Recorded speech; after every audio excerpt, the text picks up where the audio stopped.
आई, आई, अरे अनन्या तुम, अरे नहीं तुम यहाँ, अरे तुमने क्या जिम्नास्टिक छोड़ के क्रिकेट खेलना चालू कर दिया क्या? ये क्रिकेट की कोई हॉबी भी नहीं है। अरे अरे ये उससे मेरी बैक बैटिंग करने की सजा है। Back batting?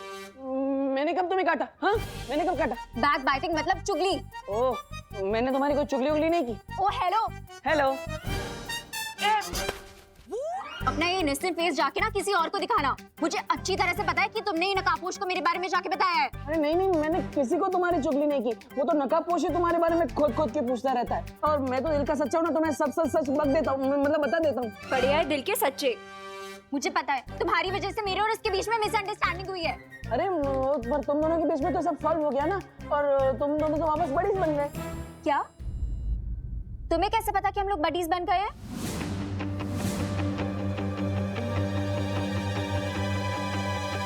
कहाँ भाग रहे हो?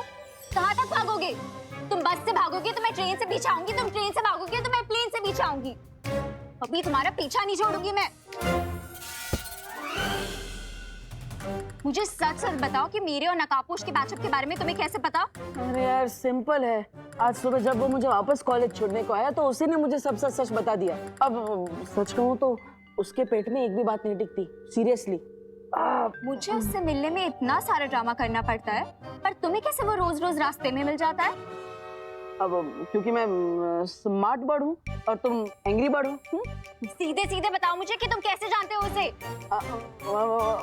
I don't know. कहाँ जा रहे हो? रुको रुको। बल बच गया। किससे बच गए? वो मैं पलटन के साथ खेल रहा था हाइड एंड सीक, उनसे बच गया। अच्छा, पर अब ये गेम तुम्हें बंद करना पड़ेगा क्योंकि पापा जी के लंदन वाले गेस्ट आ चुके हैं। ओह, वो बग्गी की बेटी? हाँ वही। विवान से तो मिल चुके हैं, पर अब उन्हें अपने बड़े बेटे से तो मिलवा दूं। हाँ, है ना? चल।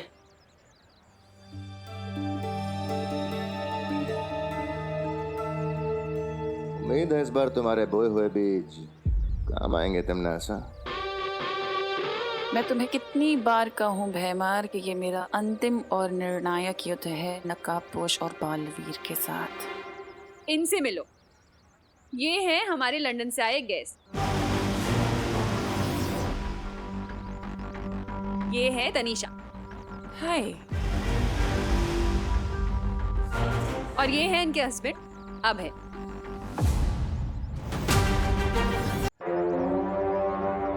क्या हो तुम नमस्ते करते हुए रुक गए? नमस्ते, welcome to our home. Thank you. वैसे करुणा जी, आपने बताया नहीं कि आपका तीसरा बेटा भी है। मतलब मुझे विवान और खुशी के बारे में तो पता था, पर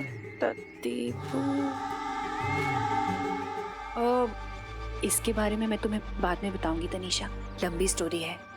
ठीक है। क्या हुआ माँ? तनीषा जी क्या पूछ रही थी? कुछ नहीं देबू, वो तनीषा 20 साल बाद आई है ना इंडिया। हाँ, तो हमारी फैमिली के बारे में पूछ रही थी। इसे पता नहीं है ना? अच्छा तुम लोग बातें करो, मैं जरा खाने की तैयारी कर लूं। माँ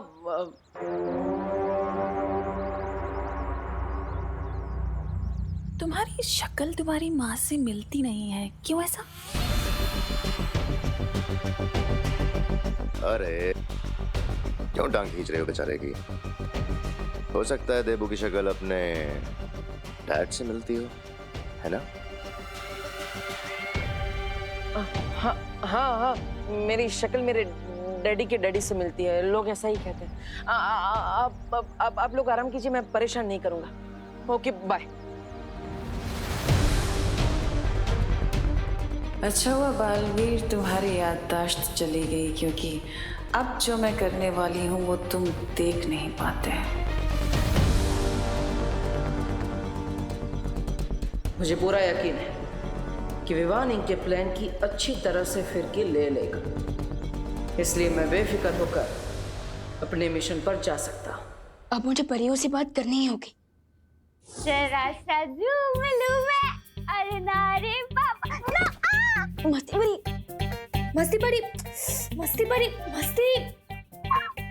विवान, बहुत बड़ी समस्या हो गई। वो तो आपको भी पता चल गया। हाँ, लेकिन तुम्हें कैसे पता? समस्या मेरे घर में ही तो हुई है, तो मुझे कैसे नहीं पता होगा? तुम्हारे घर में समस्या मतलब? तमन्नास और मेहमान दादाजी के गेस्ट बनकर यहाँ आ चुके हैं। क्या?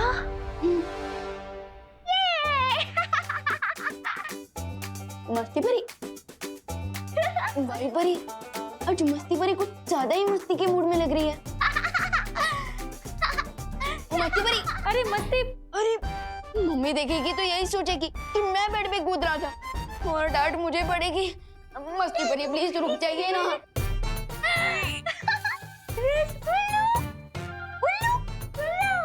भाई परी, ये मस्ती परी क्या उन लोगों ने कर रही है?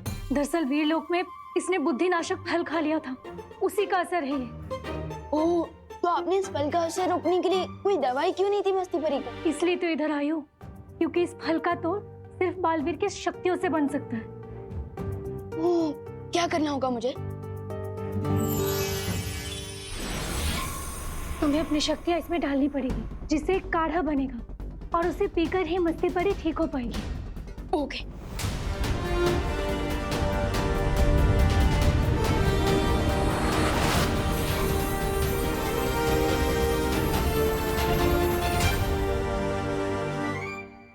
भाई परी, हमने दवाई तो पिला दी, लेकिन इस दवाई का असर होने में और कितना समय लगेगा? 8 से 10 दिन भी लग सकते हैं विवान। क्या 8 से 10 दिन? लेकिन विवान, तुम मस्ती परी की चिंता मत करो। तुम ये सोचो कि तिमनासा और भैमार यहाँ क्यों आए? हाँ, वो तो मुझे नहीं पता, लेकिन अगर मैं इस घर से बाहर गया तो मम्मी और दादाजी की जान को खतरा हो सकता है। तुम चिंता मत करो विवान, मैं और बाकी परियां मिलकर जब्दली और तौबा तौबा को ढूंढेंगे। उनसे जरूर कोई ना कोई सुराग मिल जाएगा इनकी योजना का। रे डैडी, वायु परी चाहिए। वायु परी, हाँ।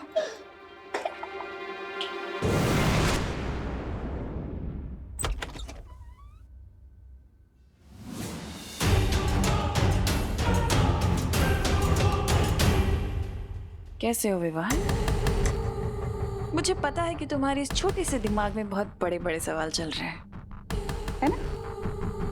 तो एक काम करती हूँ, आज मैं तुम्हें तुम्हारे सारे सवालों के जवाब दे देती हूँ। पूछो क्या पूछना चाहती हो। टिम्मी आंटी, मैंने अपने इसी छोटे दिमाग से आपके बड़े बड़े प्लान चौपट किए हैं। So thanks. And let me tell you, exams के सवालों में मैं अपने जवाब खुद ही ढूंढ लेता हूँ, किसी की हेल्प नहीं लेता। चलो ठीक है, कोई बात नहीं, लेकिन फिर भी आज मैं तुम्हें बहुत कुछ बताऊंगी, क्योंकि आज मेरा दिल दरिया दिल हो रहा है।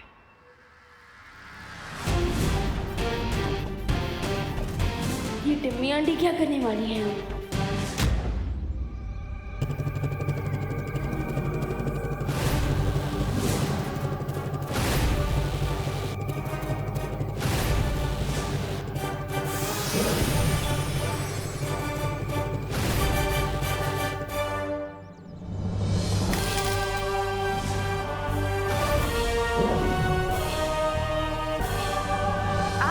जो बताने जा रही हूँ ना विवान,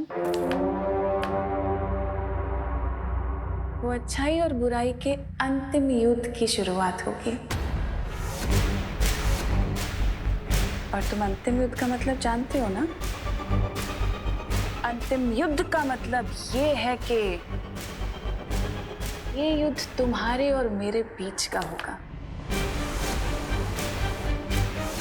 अच्छाई और बुराई के बीच का युद्ध होगा, जिसमें या तो अच्छाई की या फिर बुराई की जीत होगी।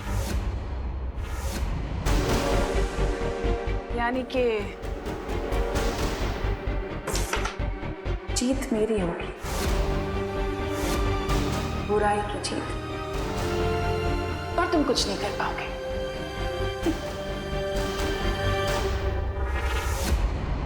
आई होप कि अब अंतिम युद्ध के साथ साथ अंतिम संस्कार की भी तैयारी कर ली होगी।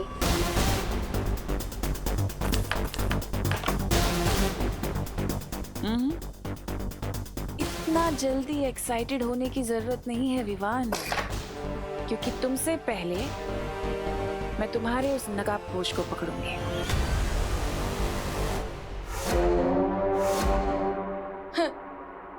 चैलेंज है। मेरे रहते तुम दोस्त को टच भी नहीं कर पाओगी। चैलेंज तो ठीक है, मेरा भी तुम्हें एक चैलेंज है कि तुम अपने उस नकाबपोश दोस्त को बचाने के लिए इस घर से बाहर निकल ही नहीं पाओगे।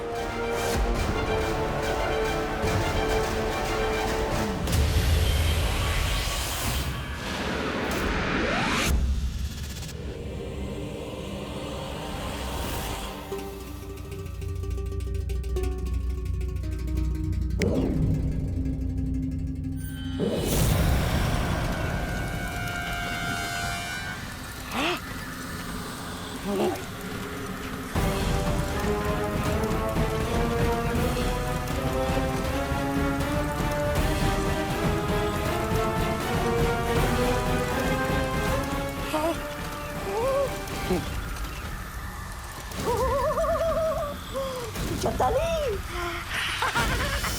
क्या बोल रहा है?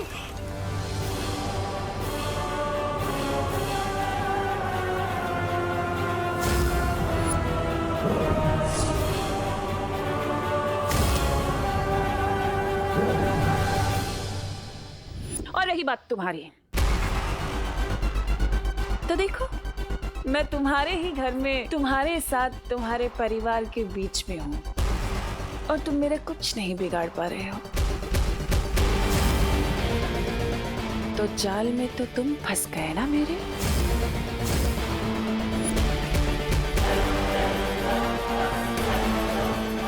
यम्मी आंटी, आपने मेरे घर में एंट्री लेकर अच्छा नहीं किया। कुछ तो बहुत बड़ी प्लानिंग कर रही हो तुम, लेकिन क्या?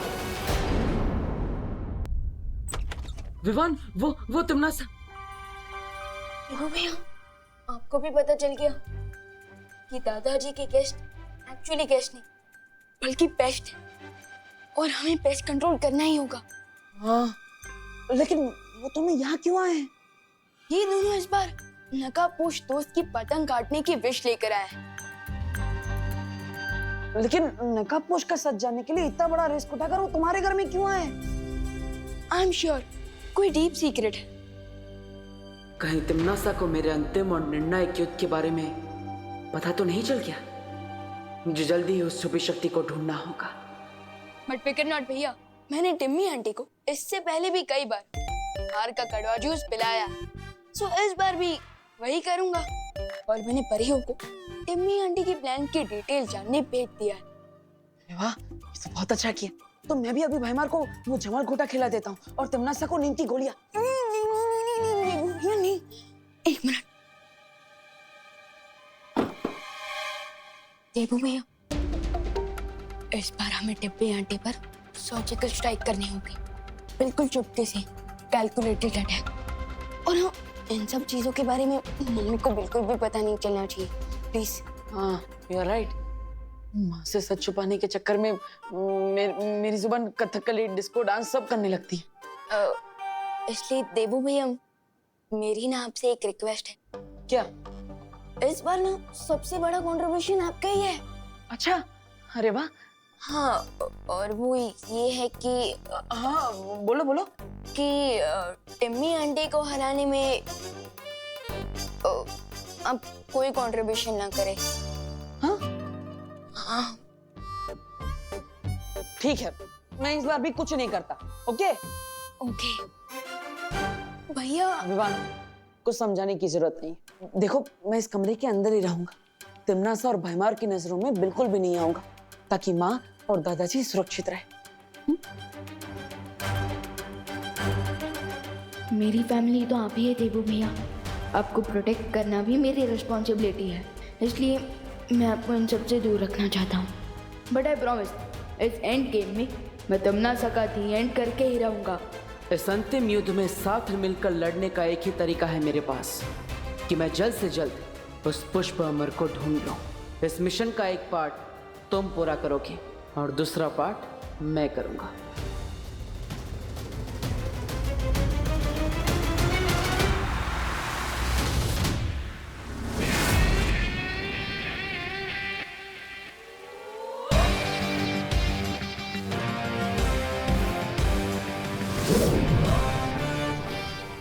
शौर्य, वो पुष्प अमर जिस मंदिर में रखा गया है, मुझे लगता है वो कोई साधारण मंदिर नहीं, क्योंकि उस मंदिर को ढूंढना और भी मुश्किल होता जा रहा है। तुम्हारा अनुमान सही है बालवीर, और इसीलिए मैंने पूरे मुंबई शहर के सतह के नीचे की जांच की, और देखो मुझे क्या मिला।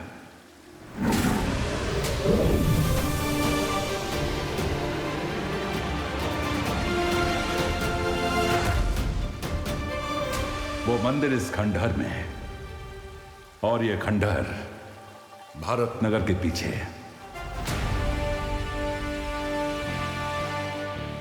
मेरे पास तुम्हारे लिए एक और वस्तु है।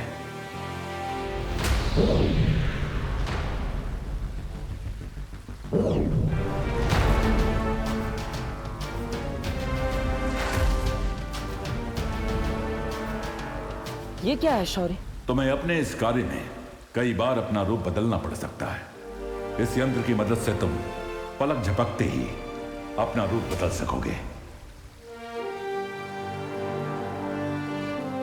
शुक्रिया शौर्य।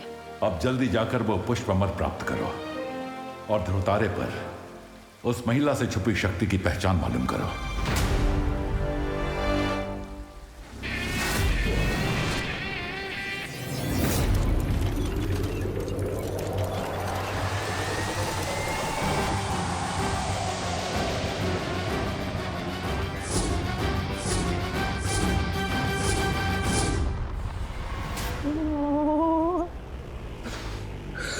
ठंड कहां से वापस आ गई? मेरा जैकेट कहां गया? जैसे ही परियों को जप्ताली और तौबा तौबा से कोई इन्फॉर्मेशन मिलेगी, मैं आगे का प्लान। दादाजी, विंटर सीजन आने में अभी 2-3 महीने का टाइम है, तो आप अभी से शॉल ओढ़कर क्यों तैयार हो गए? ये लीजिए पापा जी, आपकी गर्मा गर्म चाय, और ये आपका ब्लैंकेट। मम्मी, आपको भी सर्दी लग रही है? कहीं आप दोनों को फीवर तो नहीं? अरे बोला नहीं, सुनो, हमें तो कोई फीवर नहीं है, लेकिन अगर तुम सर्दी में ऐसे घूमोगे ना तो तुम्हें जरूर फीवर हो जाएगा। चलो इधर आओ, यहाँ बैठो। अरे बट ठंड है, बताए पापा जी। मैं जरा खुशी को फोन लगा के पूछती हूँ उसकी मामी के शहर में कैसा मौसम है। 2 हफ्ते से गई हुई है अपने मामी के यहाँ, बड़ी याद आ रही है उसकी।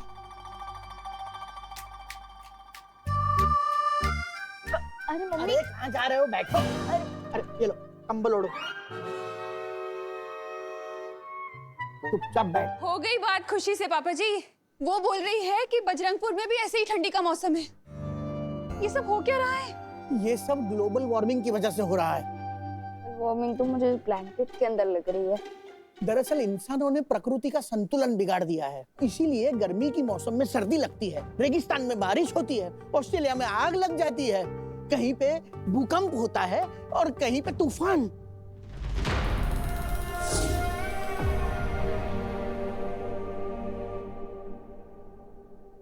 ग्लोबल वार्मिंग के लिए तो डेफिनेटली इंसान ही रिस्पॉन्सिबल है, लेकिन इस ग्लोबल कूलिंग के पीछे शैतान का हाथ है।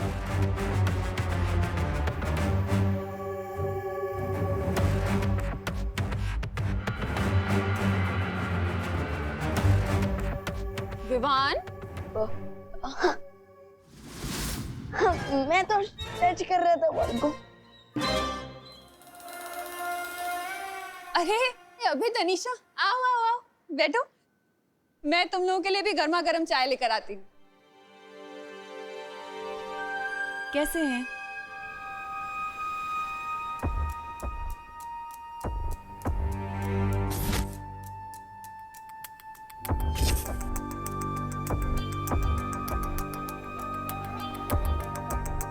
जब तक परियों को कुछ इन्फॉर्मेशन नहीं मिल जाती, मुझे टम्मी आंटी और भैमार को उलझा कर रखना चाहिए। क्या सोच रहे हो विवान? नहीं, मैं तो ये सोच रहा था कि आप दोनों कितने क्यूट कपल हैं। तो मैं ये जानना चाहता था कि आप दोनों की शादी कब हुई थी? 1 साल महीने पहले।